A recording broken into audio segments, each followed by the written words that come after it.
We're underway. Cool. So I'll just double check that's on Facebook, and then we're good to go. How do we open this thing up? Yeah, awesome. Okay, cool. So StreamYard is our friend. Sorry, team. We're having issues with Zoom, so technical difficulty as always. It's always a fun one. But we're going live here with Tom.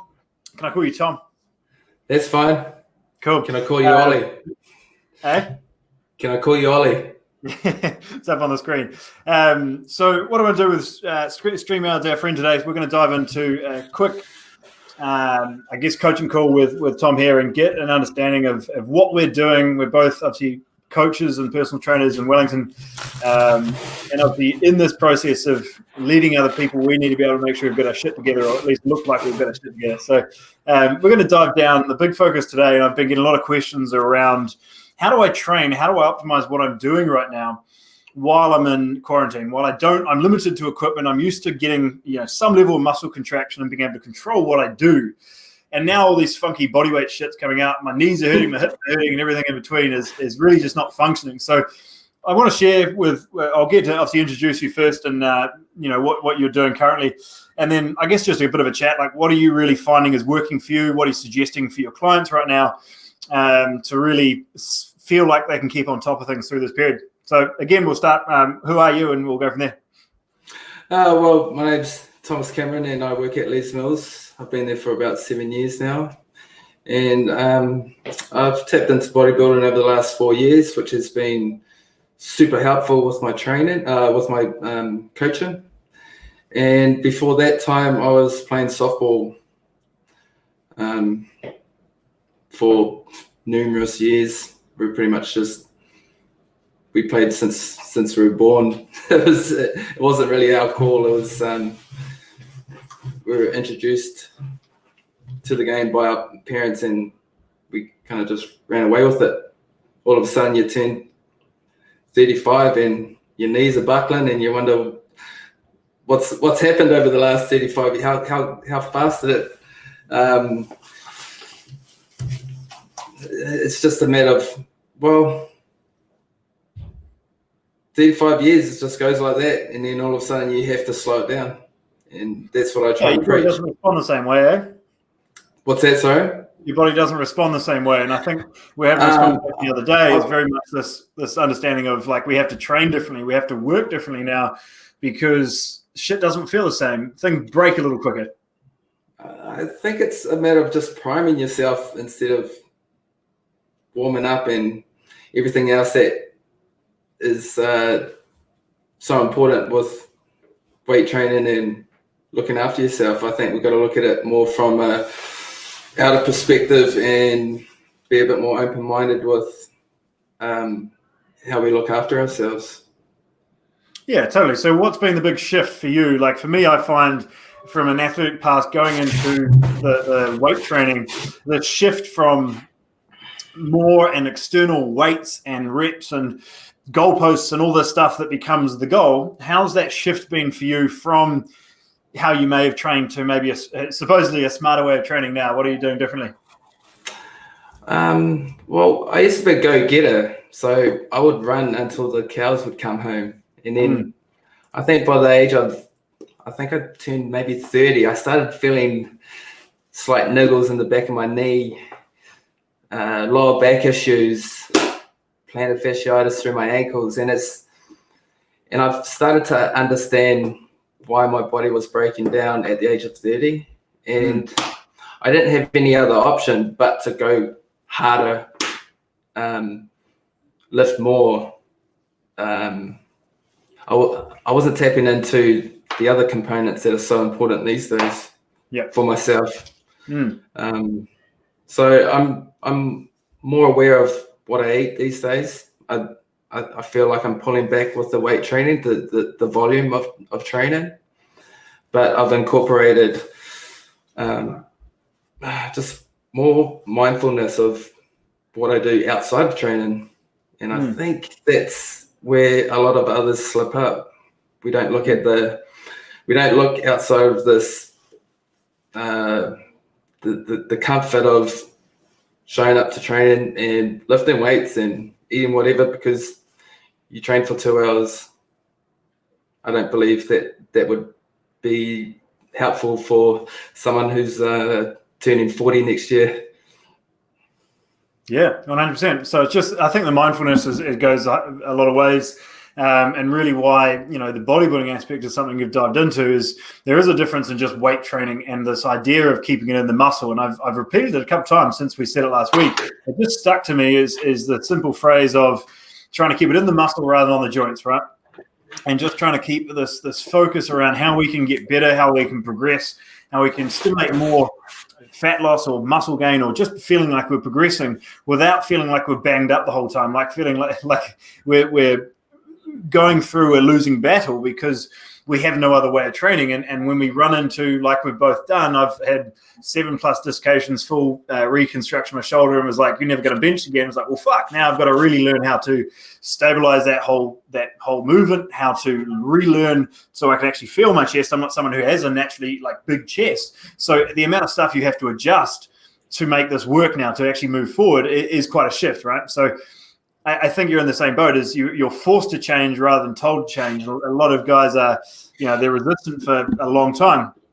I'm sorry. Personally, I had no other option. I look back now, and I'm in the best shape ever because I've slowed my movement patterns down, and I'm not trying to run half a marathon.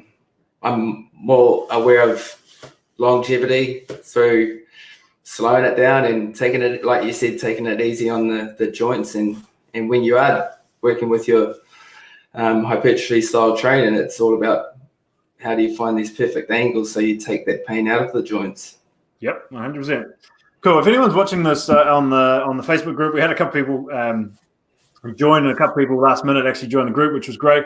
I was getting a lot of questions around this understanding of very much what we're talking about, just getting it off the joint, getting it onto the muscle. And I want to go into a couple of things there with you, Tom, around what are some movements or how do you approach training a little differently, as what's the biggest shift? Is it simply just slowing things down? Is it simply feeling like you're aware or you visualize the muscle itself? Obviously, you've got an anatomy chart, like I've got one here as well. You know what that looks like. You start to visualize what's happening with the muscle. What's those big shifts that you do with yourself, you do with your clients, to really feel like you can move forward there? I think it's my mindset. I'm aware of inactive muscle groups that I need a target to improve and progress. So more than anything, I'm dropping the load of weight that I'm lifting, and I'm trying to activate before I actually make a pull or a push. And time under tension, and just like you said before, Ollie, it's all about angles. Take the pain away from the joint. And if it's too heavy and you're feeling it in your elbows or wherever, you're likely chances are you're probably just lifting a bit too much than what you're capable of. Yeah, and I think every point that I discuss and I try and make sure I get across in a lot of the coaching is, we try to build this weight up with what's supposedly relatively light for you, right? So we don't want to be lifting the pink dumbbells all day because we're not going to progress. We still need to have some stimulus on the muscle. But if we nail it at 10 kilos with the dumbbells and we feel like we're feeling the muscle, and then we go up to 12 kilos, there's now a skill acquisition process that needs to happen in all of us to feel that muscle, to feel like we can stabilize still at that weight. Because you see everybody in the gym, and I was for some reason at Les Mills at 5 o'clock, which was a terrible idea, and seeing all these young guys who you start off on their first set and things actually look okay. And I'm like, they probably feel their chest there. And then they come up on the weight, and they come in closer, and they elevate their shoulders, and they get more into this distorted position because they're just getting more weight. And they're moving shit away from their body rather than what's actually happening. So, yeah. My main focus with my clients is to be more hands-on. And right now that's a bit difficult because you got to keep your distance, right? But it's the way I look at it is that you can't beat you can always improve on your technique. And if your technique's fine, then chances are you'll be keeping that pump within that muscle group. And it doesn't matter how old you are. The older you get, the more wiser you get. So the smarter you get. Supposedly. Well, I'll agree with that one because I think it's experience. because a lot of that is very much down to, like you said, I have a lot of people come to me and say their form is great. And I'm like, yeah, cool. All right, let's see how this looks. Let's see how much of a shift we can make. And you said something there, which I think is really important, is it is always a progression. It is always a, I guess, continuum of if things are going to either be great when you're on your first set and you're really controlled, and you've got to be able to keep that discipline to keep it there, I guess, as the set continues, right? We've got to be able to stabilize longer. We've got to keep that discipline to hold what we're doing rather than trying to squeeze out the other rep and come from every other muscle group. It is, I think, more around this awareness of your body. And some people, I think, reach that when they're 30. Some people reach that when they're 60. Some people don't even reach it. So I'd say it's less about the age. I'd personally say it's more about the experience, or knowing that, like you and I, we both got to a point where we were forced to be like, fuck, we actually have to change. And that hit us in the face rather than us having another level of awareness that, I'd love to say we have, but we were forced to kind of get to that point. I'm more concerned about the coaches more than anything. Right. I'm going to have to be honest, but I see a lot of bad form, and I'm a firm believer that if you want to be a good PT, you should go through an 8-week prep towards a show to look a certain way through nutrition, weight training, finding another, working a bunch of components instead of walking in thinking that your ego's this big and you just want to lift just to prove a point. Yeah, and I think one other part there is you know that from how you've studied and the certain certifications we've both done, there's a big difference between that textbook knowledge and your ability to actually apply it. And I've done a lot of workshops with coaches as well.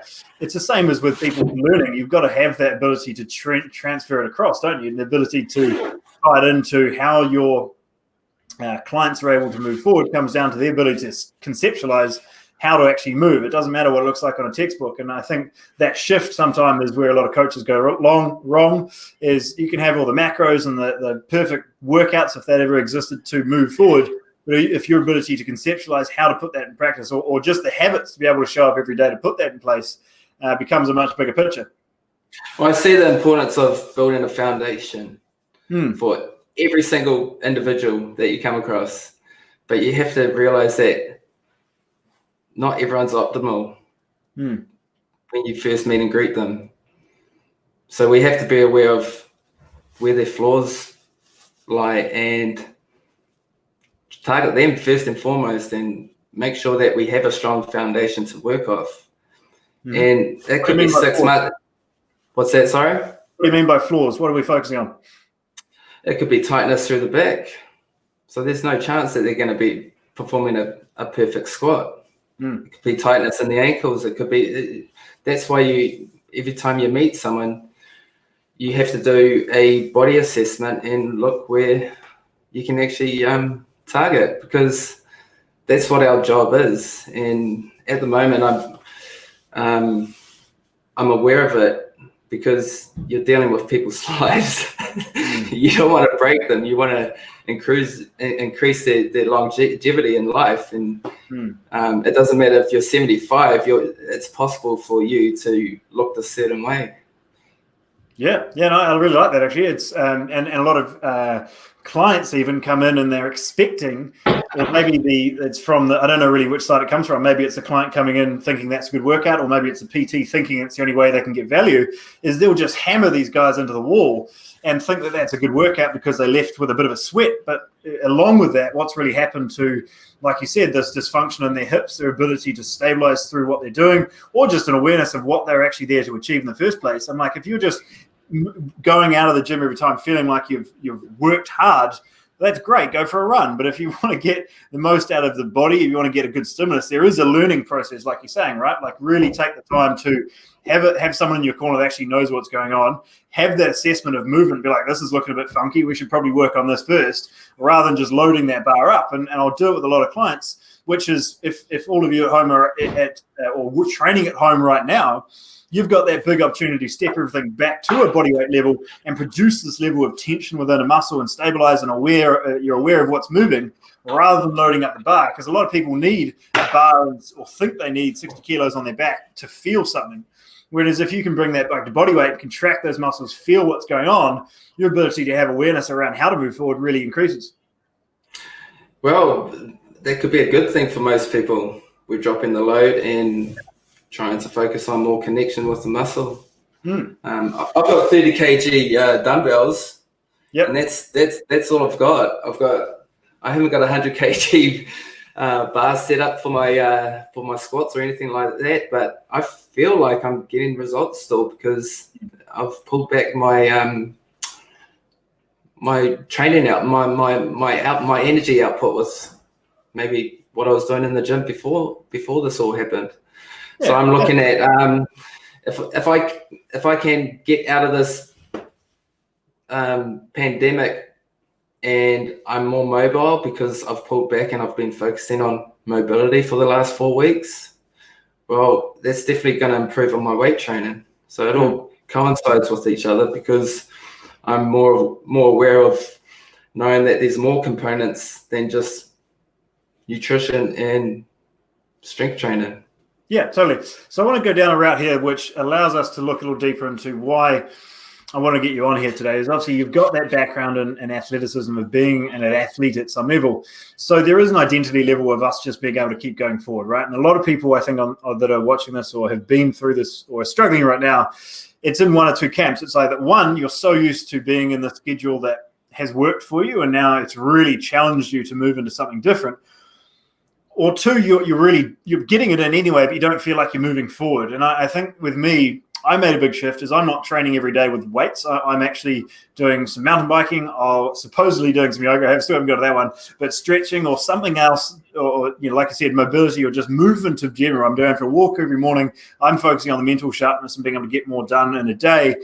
Either way, it's that focus of being able to set a habit and do something each day to feel like we can move forward, rather than simply getting, the biggest, hardest workout that we could possibly do. And I think that's where you're at right now as well, is knowing as an athlete, knowing that there are those dips and dives in your performance anyway, and regardless of whether this is part of your performance program anyway, or because it's kind of being forced on you, you can still make the most of that situation. And a lot of people right now, I think, those coming back to that question of like feeling like the joints are getting really banged up, is you're forcing yourself into a mold that you don't fit. And I think that time to, you're trying to do these bodyweight squats, you're trying to run when you're, for me, it's not, my lower leg feels like it's going to break, and other things that probably don't fit for you. So it's, again, like your weight training, don't fit into a mold of how you should move. Actually step back and look at how you're going to get the most out of this time. And whether that is simply just slowing things down, going for a walk in the morning and just taking that time to slow down. For a lot of people I work with, I think that's one of the best things they could do during this time.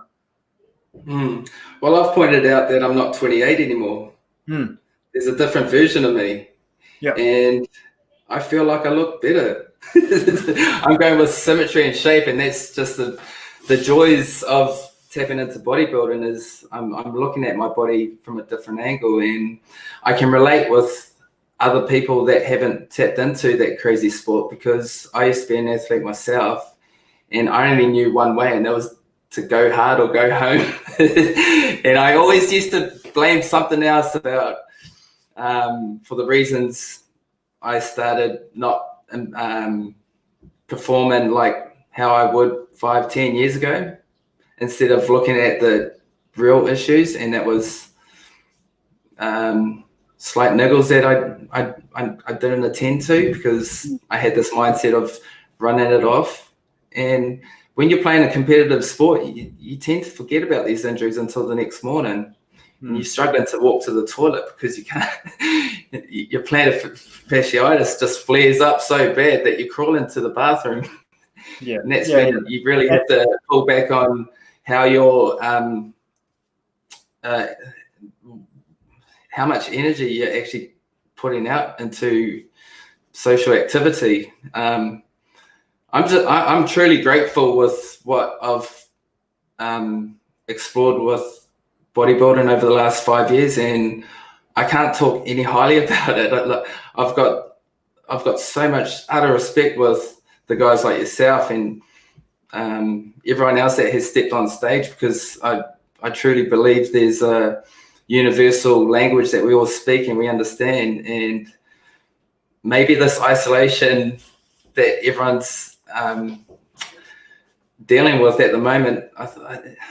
If we can look at the positives, maybe it's all good for us, and maybe we can all work on that nice frequency together instead of maybe a bunch of us is working this style of training. There's another Les Mills, we've got powerlifters, we've got CrossFitters, we've got bodybuilders, we've got guys that don't know what they're doing. There's a ton of there's a ton of styles of training, but what's more effective? Well, let's be honest. I think a lot of bodybuilders understand the meaning of isolation because that's my middle name. I enjoy being on my own. I think the biggest part you put in there, though, that is literally what we're talking about, is just they're forced to change. They're forced to get out of that normal habit and ability to just have that challenge, I think, by itself and get into that same rhythm and realize that we are connected and we're at least in that, I think, is actually quite helpful at more the mental aspect. But I think very much it ties into the physical of actually being able to slow down, actually be able to question those daily routines that are, for a lot of people, just very unconscious, right? So right now, you're literally being pulled out of that and be like, I really need to be mindful of how I'm going through my day, how I'm now exercising in a different way, actually not cleaning up my body in the process, which, like you said, having that background of bodybuilding or simply just the resistance training and focusing on how to isolate muscles very much helps that, because you can now be a lot more mindful around how hopefully that body moves, whether you're slinging around the 30 kilos or not. That is so true. I couldn't agree with you anymore. The things that I've tapped into over the last 3 weeks, I'm so grateful for, and that's talking to you online. And I spoke to you the other day about this. Is that this is pretty much every personal trainer's fear, listening to your own voice. Yeah. So the only way you can overcome that fear is just fuck it and just get on with it. Yeah. And now's the prime time to actually look into what needs to be enhanced. And right now, weight training it's not one of my main focuses, to be honest. But I'm still doing it because I see the importance of shifting calories into not just your butt or your belly. I'm enjoying this time off because it gives you time to reflect on what you've actually covered within not just a 4-year bodybuilding career, but a lifetime.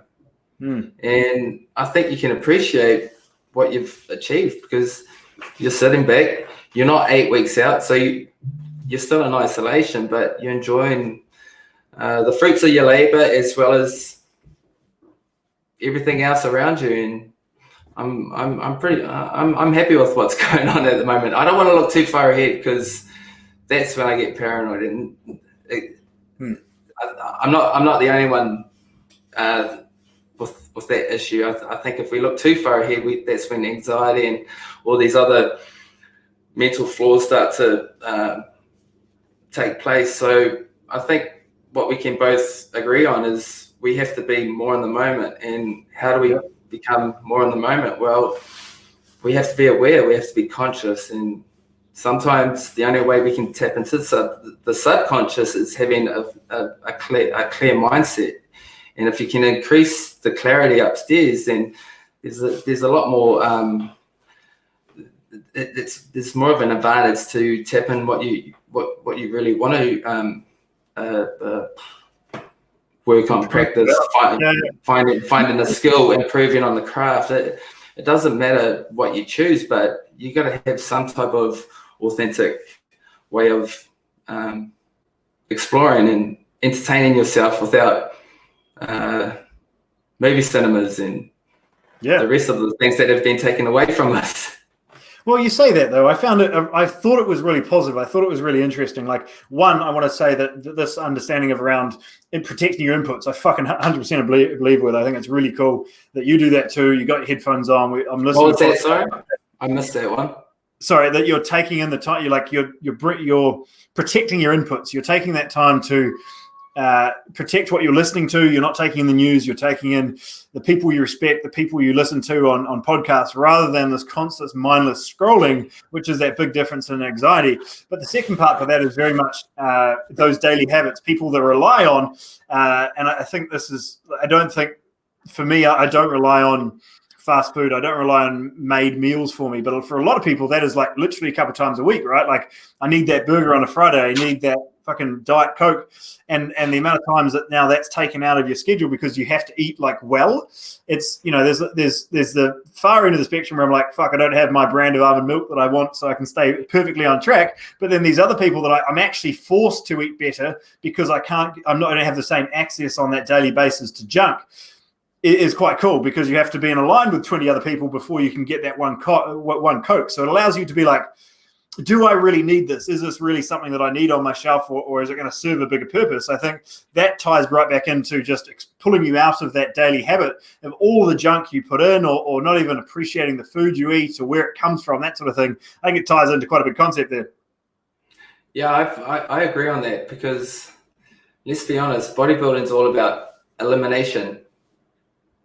Once a week, you're taking something else and you're left with pretty much rabbit food. And I think this most individuals are taking a look at what they've covered over the last few years, where they understand where they're going wrong, where their hiccups are, and what needs to be changed within their habits. So look at a budget, look at their food budget. How much are they saving? That's another bonus. Yeah. And it's interesting, isn't it? Like, for me, I lived in the country when I was younger, and we got into the mentality of, let's just buy everything on the one day and then I'm good for the week. So I kind of have an awareness of how much I spend on groceries. Whereas so many people, they walk into the supermarket and they buy that dinner, and then they go back the next day and they buy these little things here and there without actually taking the time to know how much they're spending on food, this awareness around where that food, that money is going. And I think that in itself gives another awareness around your financial budgeting itself, isn't it? Because you may now be forced to actually buy all your food in one go for the week. Like, what am I consuming? How much am I consuming? How much is it costing? I think that in itself is quite a cool little awareness that a lot of people are going through. Like, shit, I actually am spending $200, $300 on groceries a week. And because of these small little tweaks and adjustments I can make, it's probably going to serve us for the better long term.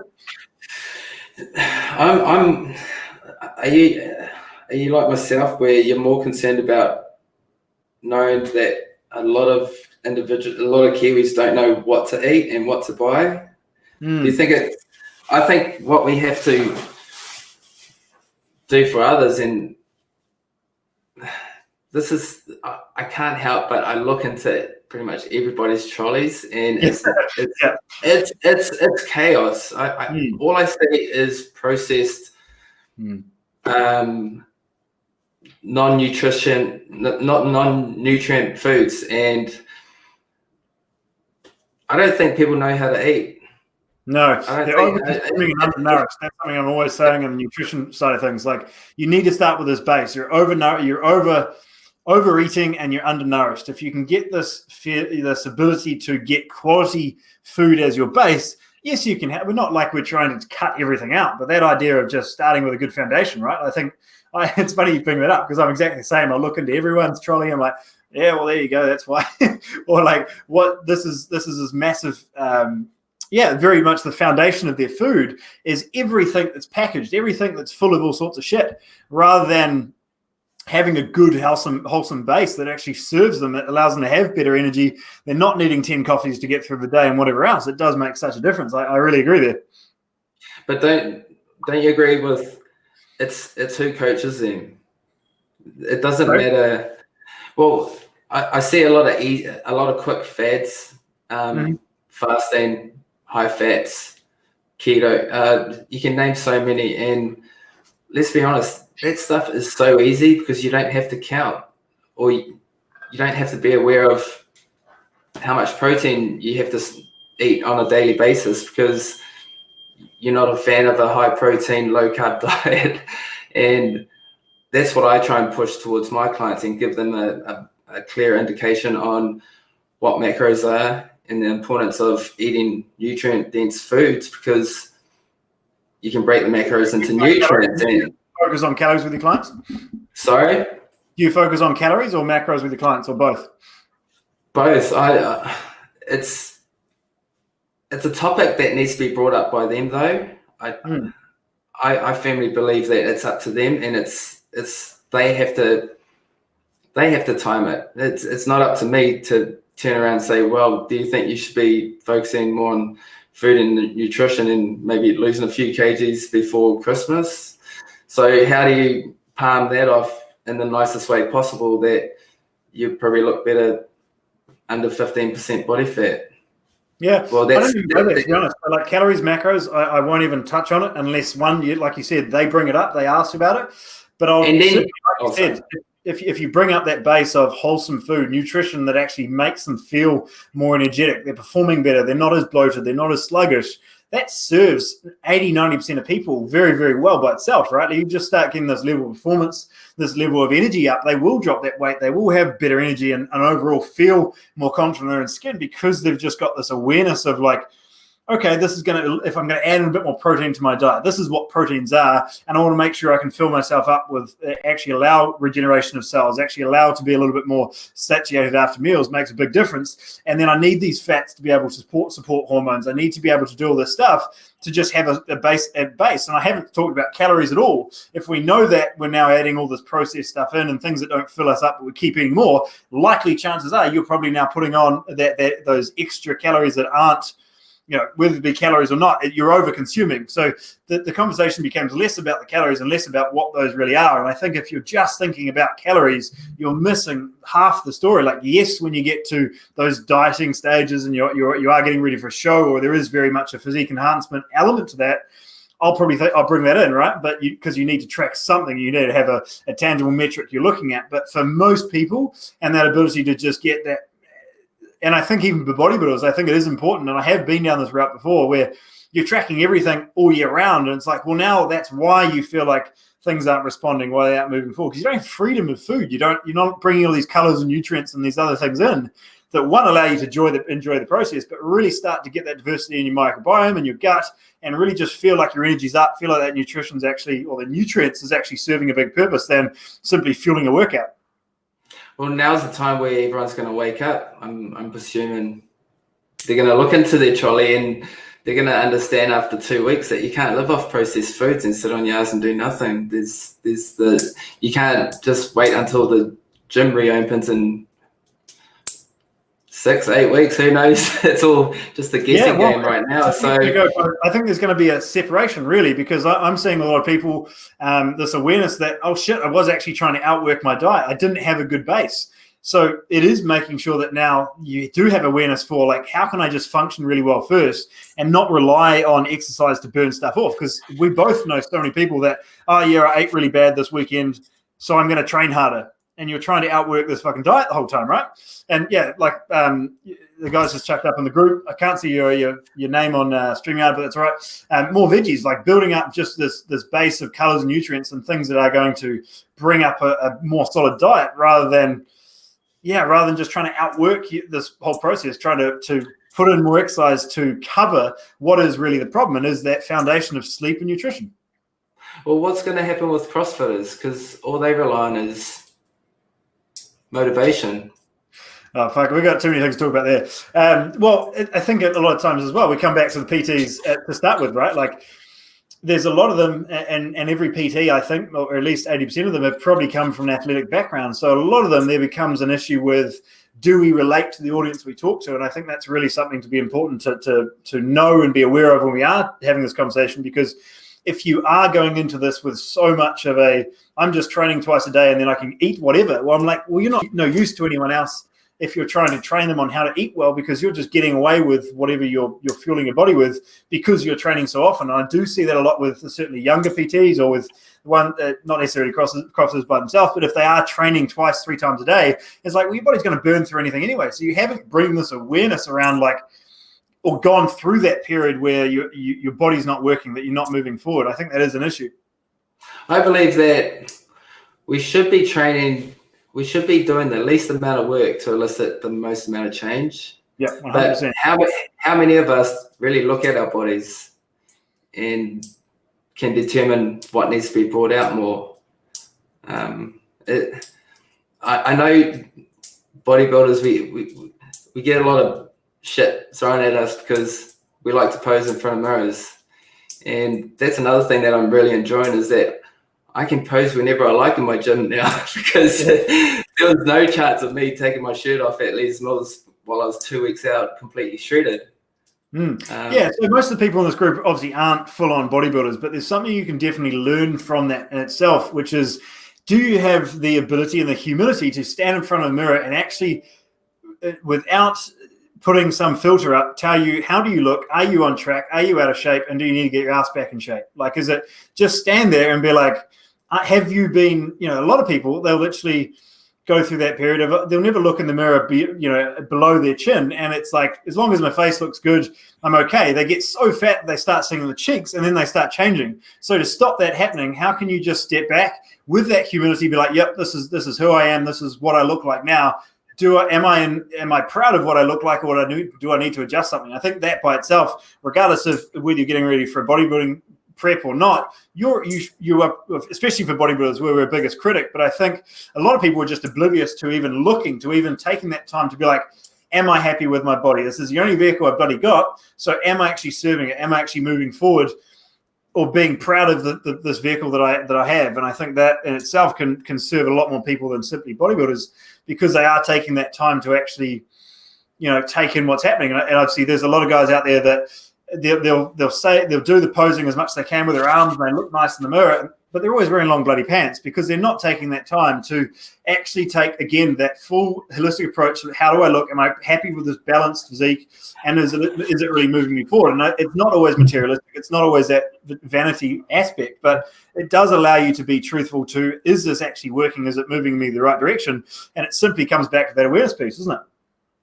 Oh, it's so true. So my goal with my clients is to eliminate that stereotype bodybuilder. Because you don't have to stand up on stage. You don't have to look fucking huge. There's more importance towards this lifestyle that I choose to live.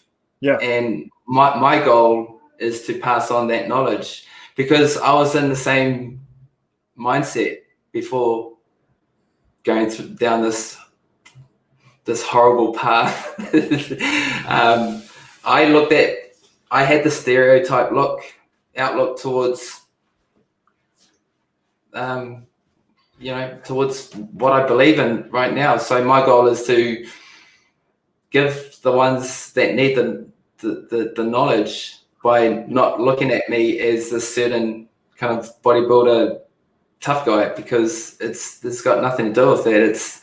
It's a very humbling experience, and most of the people that I've met through 4-5 years of competing, they've all got an athletic background, and that's the coolest thing, is we have this universal kind of language that we all talk that we understand, because we see the importance of pulling back on how much volume of training, and understanding how it's more of a balance game than how much you can lift.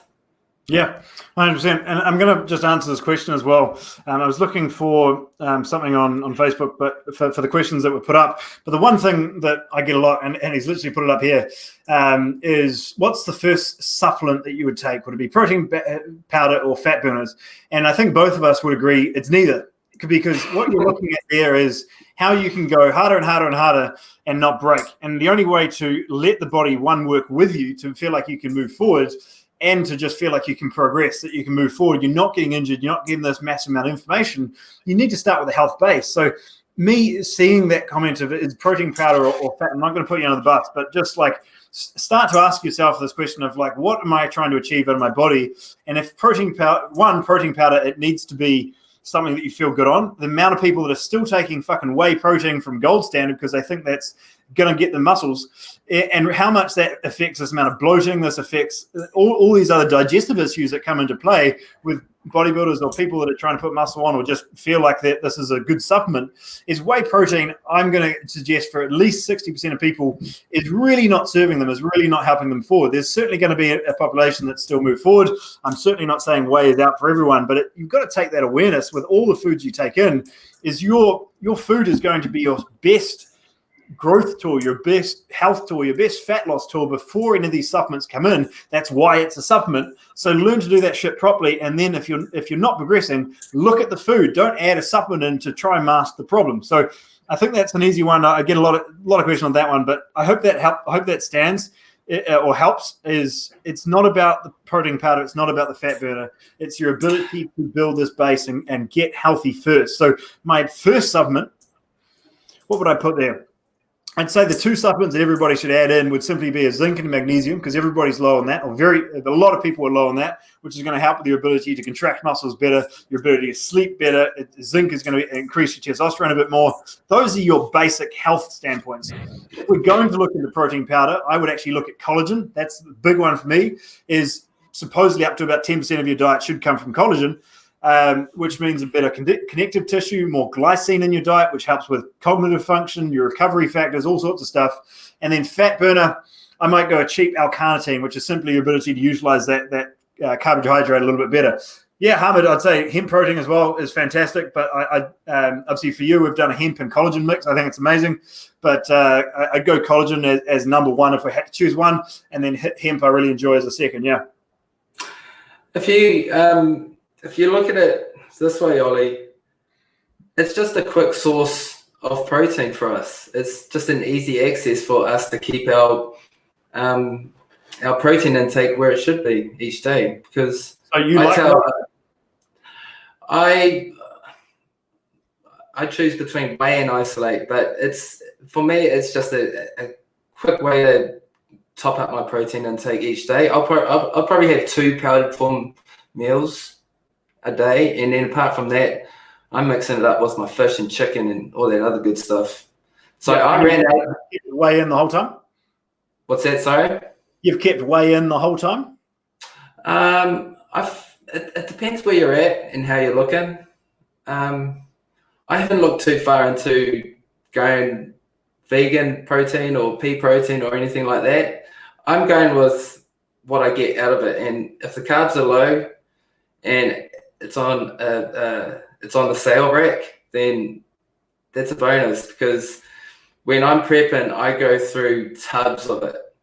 So I'm just looking for the best price, and most of the time it's just a quick source. I prefer to eat 5 meals of chicken. We should be eating 5 meals of chicken and broccoli if we really want to be super optimal.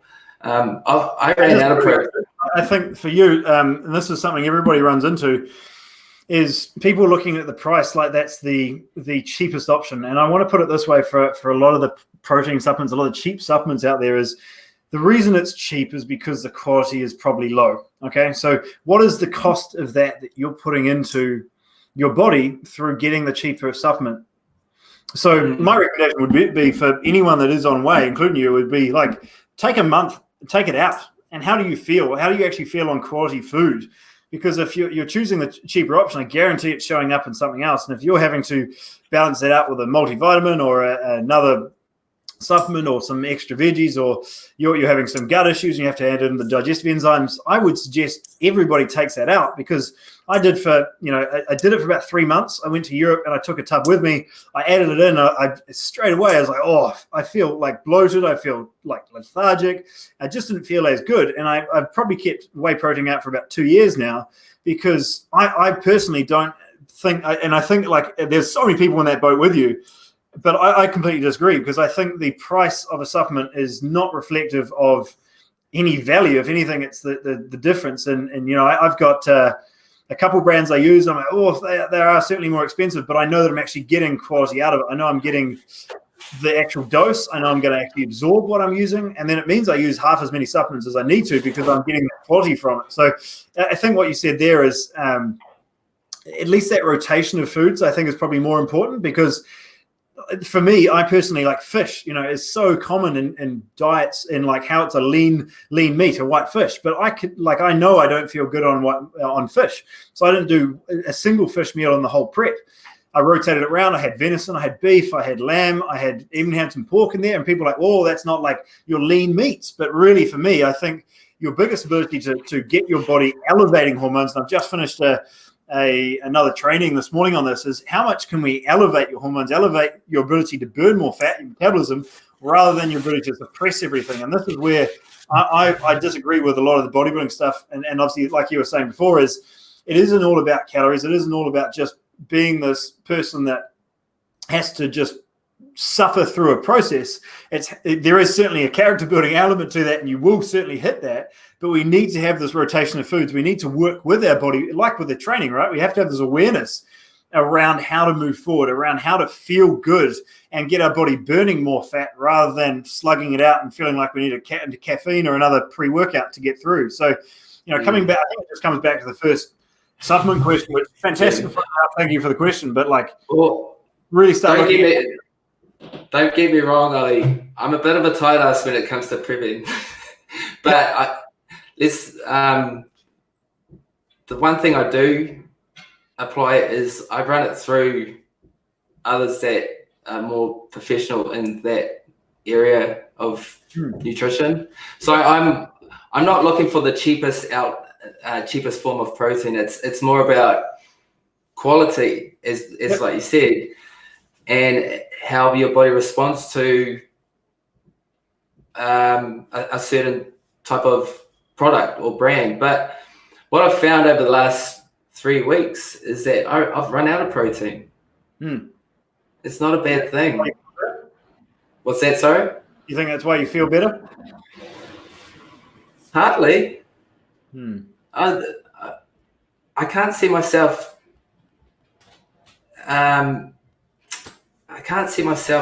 turning back towards. Well, it's going to be tough because I enjoy my I enjoy my nutritional meals that I spend time and effort in the kitchen, and we've got so much time on our hands. There's no reason why I should be living off a scoop of 40 grams of protein powder and half a cup of oats because it takes me 2 minutes.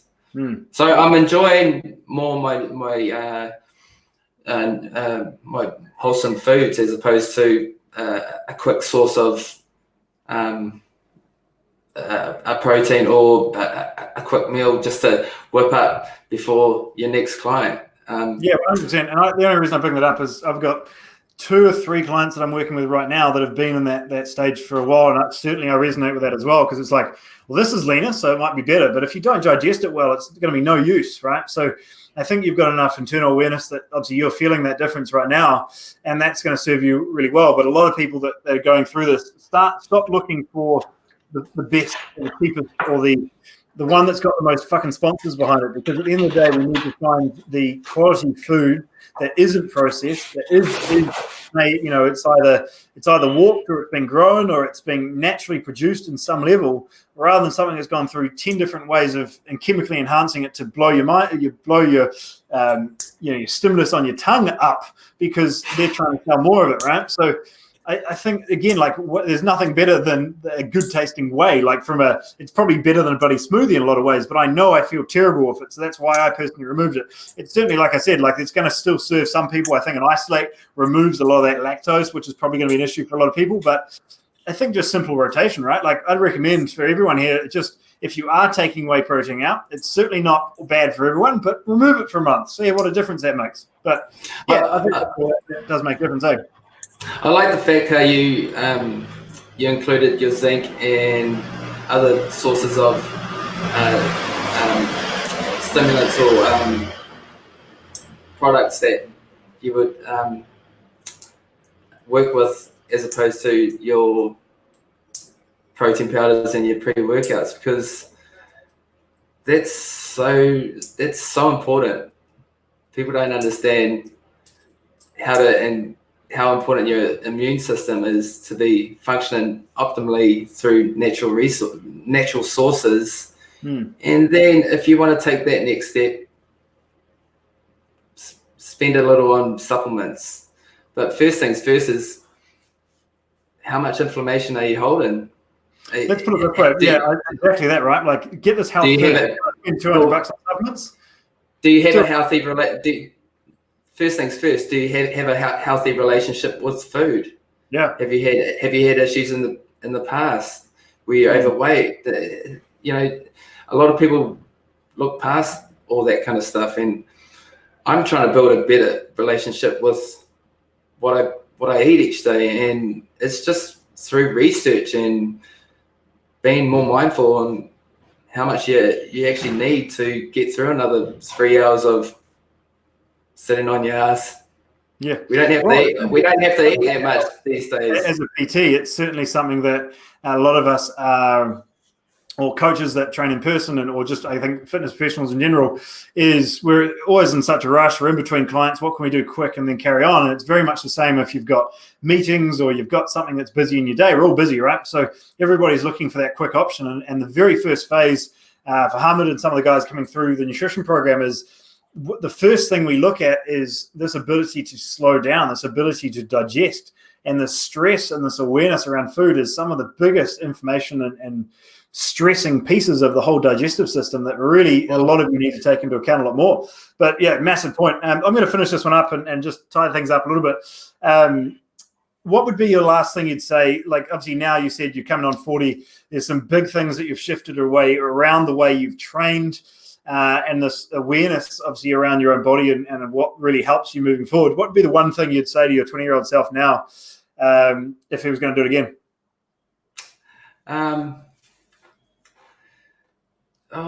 Between 20 and 30, live it out. Do whatever you want. It's that time where you stuff up and you learn from your mistakes. And by the time you're 30, hopefully you've learned enough so that you can actually understand what hitting rock bottom actually feels like and what you can do to overcome adversity. So if I was a 20-year-old, if I could turn back the clock now with all the knowledge that I have, I would definitely hold back a lot more, and I wouldn't exert as much output towards things that probably wouldn't improve on my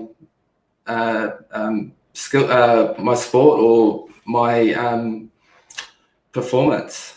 Yeah, get more from doing less. I think it's a really good start. I was a big fan of Olympic lifting before CrossFit came out, and I always relied on my power snatches, my clean and jerks. I never really looked anything. I didn't look as far past what I needed to get done to be explosive was what I had to be good at. Now is a different story because I'm trying to target the injuries that I've created by not being as mindful.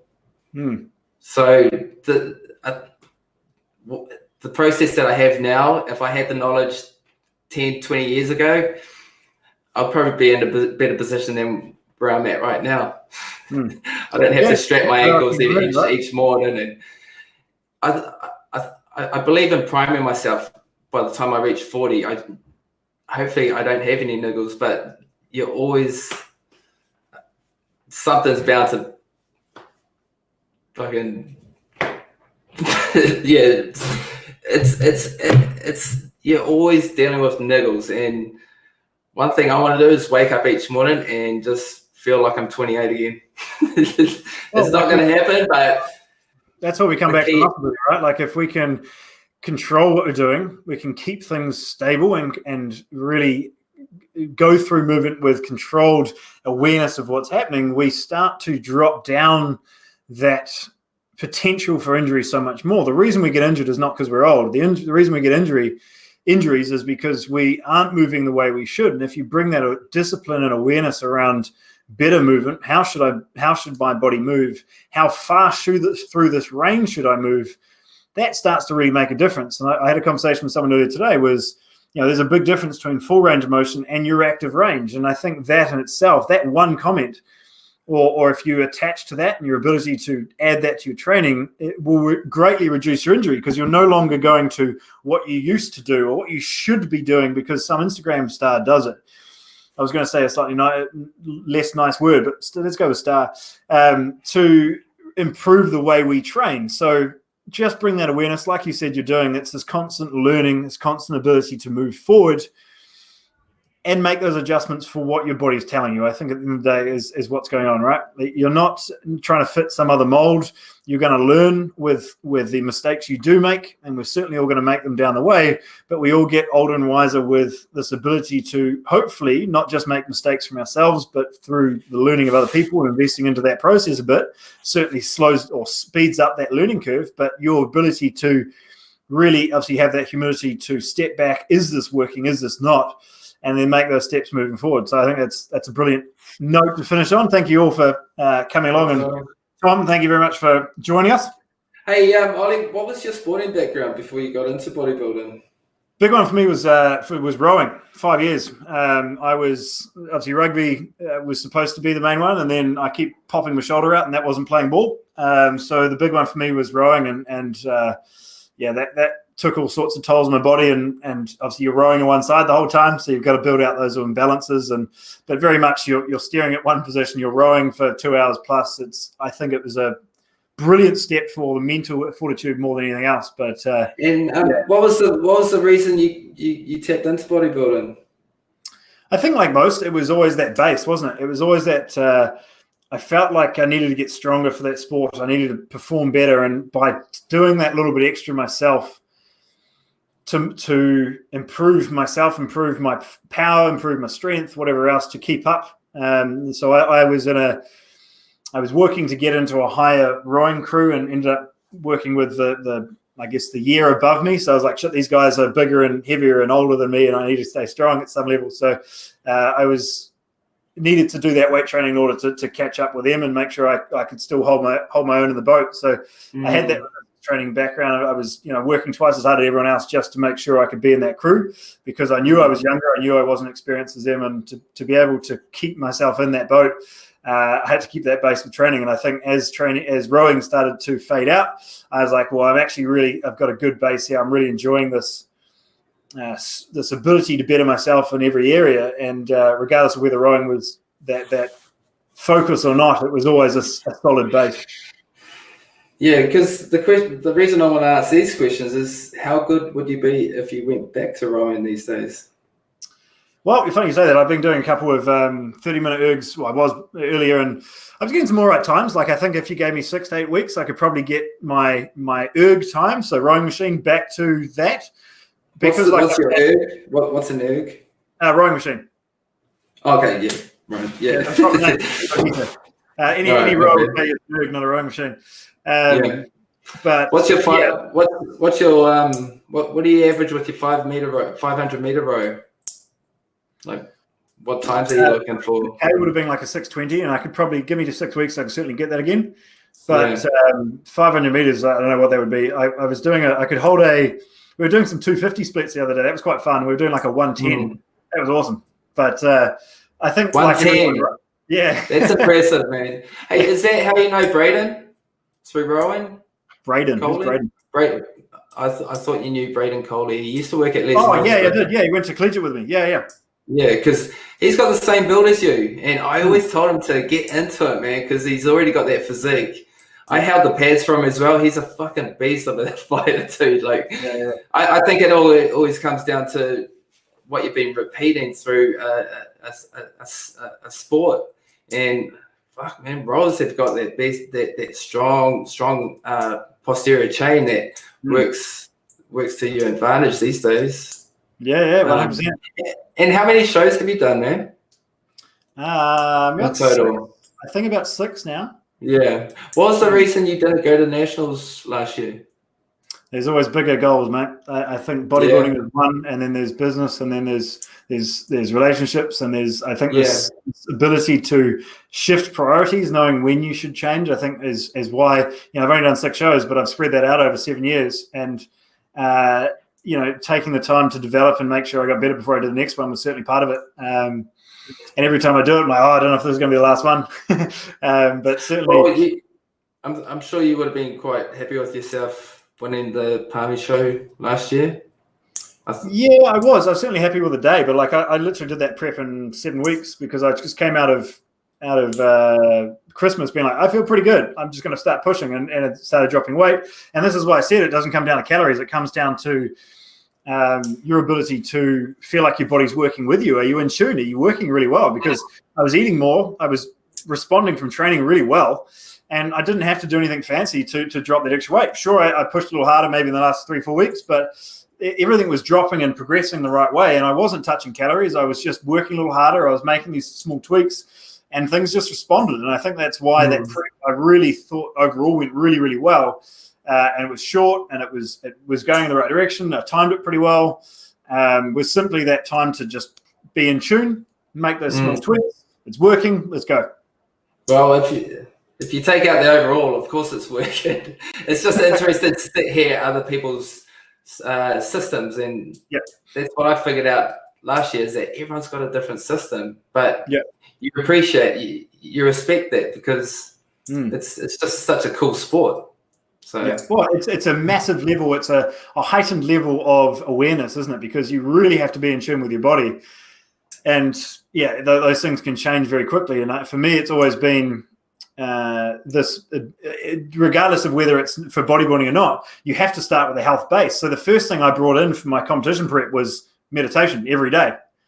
It wasn't training. It wasn't a change in nutrition. It was, I'm going to meditate every day. I'm going to get rid of this stress and this constant running around in the day and just guard my inputs.